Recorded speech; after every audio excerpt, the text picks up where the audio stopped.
अस्सलाम वालेकुम। आज हमने पढ़ना है लेसर और ग्रेटर ओमेंटम। हमने 3 पार्ट्स कवर कर लिए हैं। पेरिटोनियम के अंदर पेरिटोनियल कैविटी के बारे में पढ़ लिया है, रिट्रोपेरिटोनियल, इंट्रापेरिटोनियल ऑर्गन्स के बारे में, टाइप्स ऑफ पेरिटोनियम के बारे में, और कल हमने लीवर की अटैचमेंट्स भी कर ली थी। अब लीवर की अटैचमेंट्स करने के बाद हमने लेसर और ग्रेटर ओमेंटम पढ़ने हैं। लेसर और ग्रेटर ओमेंटम वो अटैचमेंट्स है पेरिटोनियम की जो स्टमक को कनेक्ट करती हैं विद द डिफरेंट ऑर्गन्स।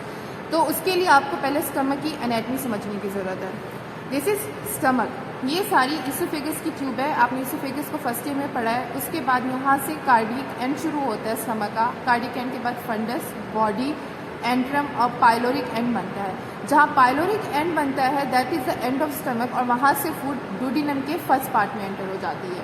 तो इसोफेगस से शुरू होता है और उसके बाद स्टमक, और स्टमक के बाद डुओडेनम के 4 पार्ट्स। तो ये फर्स्ट पार्ट है डुओडेनम है जो आपको यहाँ नज़र आ रहा है। अब मैंने बताया आपको कल के 2 कर्वेचर हैं स्टमक के, एक लेसर कर्वेचर है और एक ग्रेटर कर्वेचर है।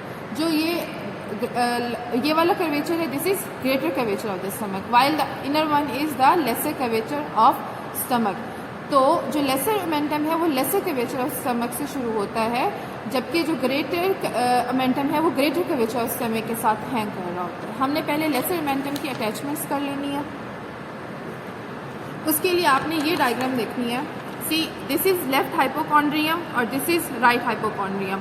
तो लीवर और स्टमक एक दूसरे से जो कनेक्टेड होते हैं that is through the lesser omentum. ये ग्रेटर कर्वेचर है स्टमक का और ये लेसर कर्वेचर है स्टमक का। तो जो लेसर कर्वेचर है स्टमक का, यहाँ से ओमेंटम आता है और ओमेंटम जो है वो लीवर की इंफीरियर सरफेस के साथ कनेक्ट कर देता है स्टमक को।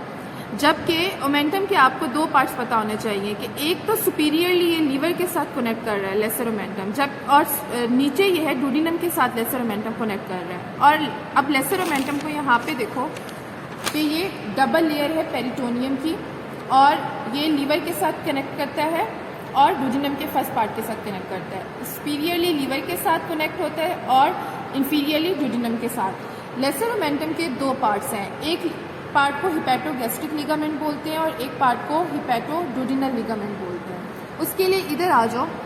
जो लिगामेंट लीवर को स्टमक के साथ कनेक्ट करेगा तो वो हिपैटोगैस्ट्रिक लिगामेंट बन जाएगा, और जो पार्ट ऑफ ओमेंटम कनेक्ट करेगा लीवर को विद द डुओडेनम, जो कि ये वाली फाइबर्स हैं, वो कहलाएगा हिपैटोडुओडेनल लिगामेंट। तो लेसर ओमेंटम के 2 पार्ट हैं, hepatogastric and hepatoduodenal. As the name shows उसी तरह उनके कनेक्शन बन रहे होते हैं।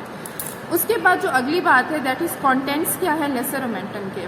मैंने आपको बताया था कि लीवर की इंफीरियर सरफेस के साथ लेसर ओमेंटम कंटिन्यू करता है और स्टमक के साथ कनेक्ट हो जाता है। तो जो इंफीरियर सरफेस है, कल जब हमने लीवर की देखी वहाँ पे हमारे पास पोर्टा हिपैटिस था, और मैंने बताया पोर्टा हिपैटिस में 3 चीज़ें होती हैं, हिपैटिक आर्टरी होती है, पोर्टल वेन होती है और बाइल डक्ट होती है। तो लेसर ओमेंटम के स्ट्रेट अवे ये तीनों कंटेंट्स बन जाएंगे, हिपैटिक आर्टरी, पोर्टल वेन और बाइल डक्ट। उसके साथ साथ जो भी लिम्फ नोड्स, लिम्फेटिक्स लीवर की जा रही होंगी वो भी कंटेंट बन जाएंगे लेसर ओमेंटम के, और साथ में hepatic plexuses of all nerves. तो basically nerve supply, lymphatic drainage और वीनस ड्रेनेज और ब्लड सप्लाई, वो सारे कंटेंट्स बन जाते हैं लेसर ओमेंटम के।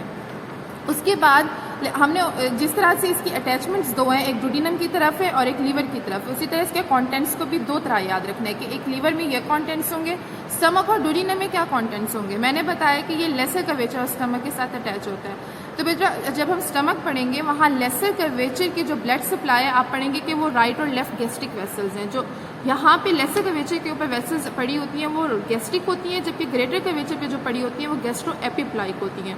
तो स्ट्रेट अवे वही right and left gastric vessels इसके कंटेंट बन जाएंगी, और जो gastric group lymph node lymph drain हो रहा होगा स्टमक का, वो इसका कंटेंट बन जाएंगे with branches from the gastric nerves. Again blood supply, lymphatic drainage और nerve supply of stomach become the content of lesser omentum. lesser omentum exam में बहुत पूछा जाता है। इसके आगे आपने वेरी इंपॉर्टेंट या VIP लिख देना।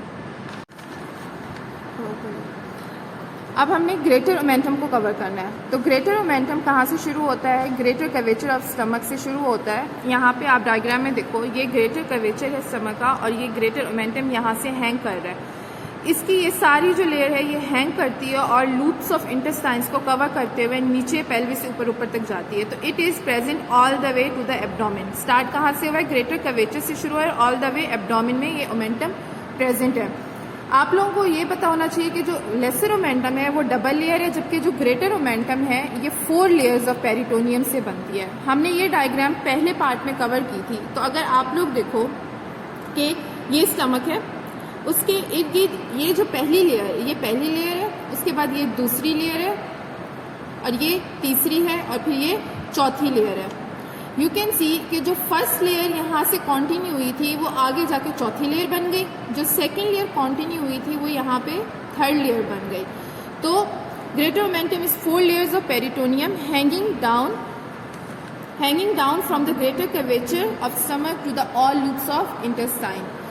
First layer becomes the 4th layer and second layer becomes the 3rd layer. तो फर्स्ट और फोर्थ फ्यूज करती हैं, सेकंड और थर्ड फ्यूज करती हैं। याद रखने के लिए ये विजुअल ग्राफिक याद रखो कि ये देखो ये फर्स्ट लेयर यहाँ जाके 4th लेयर बनी है और ये सेकंड लेयर यहाँ पे 3rd लेयर बनी है। जो 4th लेयर है इट गिव्स अटैचमेंट और fuse to the anterior surface of transverse colon और मेसोकोलॉन। कैसे? सी यहाँ पे ये ट्रांसवर्स कोलॉन है और ये चौथी लेयर उसको इनक्लोज कर रही है। तो चौथी लेयर और ट्रांसवर्स कोलॉन की अटैचमेंट है। उसके साथ अब इसके कंटेंट्स आसान है याद रखना। मैंने बताया था आपको जो ग्रेटर कर्वेचर ऑफ स्टमक है उसकी जो ब्लड सप्लाई है वो गैस्ट्रोएपिप्लाइक वेसल्स है। तो इसके कंटेंट्स राइट और लेफ्ट गैस्ट्रोएपिप्लाइक वेसल्स बन जाएंगी।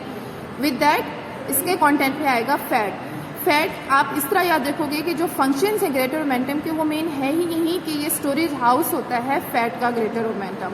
और also it is a policeman of abdomen. ये कैसे पुलिसमैन ऑफ एब्डोमिन बनेगा? जब ये इस तरह से देखो टाइटली इनक्लोज करेगा greater omentum all loops of intestine को, तो ये किसी तरह की भी बैक्टीरिया को इन्वेड नहीं होने देगा। प्लस इसके साथ इसके अंदर मैक्रोफेजेस प्रेजेंट होते हैं जो किसी किस्म के भी इस तरह के बैक्टीरिया को इनगल्फ कर लेते हैं और प्रोटेक्शन प्रोवाइड करते हैं। तो इसके फंक्शंस पूछे जाते हैं वाइवा में, और फंक्शंस याद रखोगे तो फैट याद रह जाएगा कॉन्टेंट्स में। और सिर्फ वेसल्स 2 ही हैं जो इसके कंटेंट्स में आती हैं। इसमें जो मेन बात पूछी जाती है वो यही पूछी जाती है कि first layer became the 4th और सेकंड बिकेम द 3rd। यही काफ़ी आप लोगों की जो कहाँ से कहाँ तक एक्सटेंड करता है ये जानना काफ़ी है। Thank you.